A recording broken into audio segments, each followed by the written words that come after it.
Dwarf kettle chemicals India limited या उद्योग समूहासाठी सर्वात महत्त्वाची पृथ्वी, त्यानंतर त्याचं पर्यावरण आणि तिथे असलेली आपली सर्व मनुष्य आणि सर्व प्राणीमात्रा, हे सर्व घटक अत्यंत महत्त्वाचे आहेत। CSR प्रकल्प राबवत असताना आपल्याला 3-4 गोष्टी ध्यानात घेणं फार महत्त्वाचं असतं। त्यामध्ये सर्वात महत्त्वाचं म्हणजे हे प्रकल्प लोकाभिमुख पाहिजेत, पर्यावरण भूभिमुख पाहिजेत, त्याचप्रमाणे ह्यामध्ये वेळेचं भान हवं आपल्याला।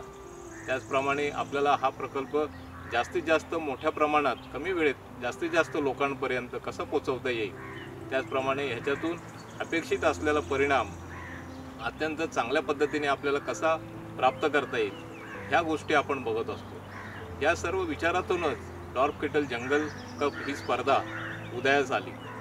तर ह्या स्पर्धेला सर्वात महत्त्वाचं पाठबळ आणि मान्यता आम्हाला डॉर्फ केटल केमिकल्सचे फाउंडर आणि व्हाईस चेअरमन श्री सुबोध मेनन यांनी खूप मोलाची मदत आणि मार्गदर्शन केलं। त्यांच्या ह्या संकल्पनानेच आम्ही ही स्पर्धा आयोजित करू शकलो आणि मोठ्या प्रमाणात आम्हाला यामध्ये यशही प्राप्त होत आहे।